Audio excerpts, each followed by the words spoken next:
اچھا ایک اور بڑی زبردست قسم کی یہاں پہ ایک انہوں نئی تھیوری دے دی ہے اور پوری قوم ہم بڑے خوش ہیں. عمران خان صاحب کرپٹ نہیں ہے, آگے چوری کرنے کے لیے انہوں نے اپنے کرپٹ بندے رکھے ہوئے ہیں, بندے چوری کر رہے ہیں, خان صاحب چور نہیں ہیں. یہ نیا نیریٹو ہے جو اس پوری قوم کو ہم نے دے دیا اور قوم بڑی اس پہ خوش ہے.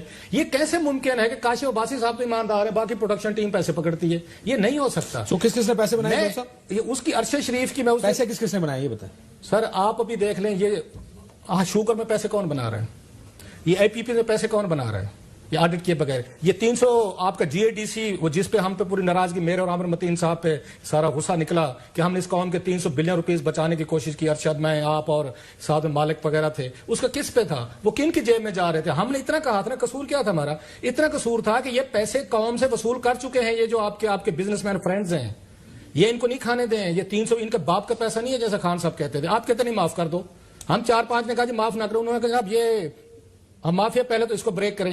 یہ شوگر کے پیسے کس کی جیب میں جا رہے ہیں؟ 60-65 روپے سے 85 روپے شوگر جو ہوگی کس کی جیب میں آپ کی میری جا رہے ہیں. یہ ویٹ کا کرائسس جو ہے اگین کس کی جیب میں جا رہا ہے؟ آپ پرائم منسٹر آف پاکستان ہیں, آپ کے ریگولیٹری باڈیز کدھر ہیں, آپ کے ایس سی سی پی. اصل مسئلہ یہ تو بریک کے بعد اس کے اوپر بات کرتا ہے کہ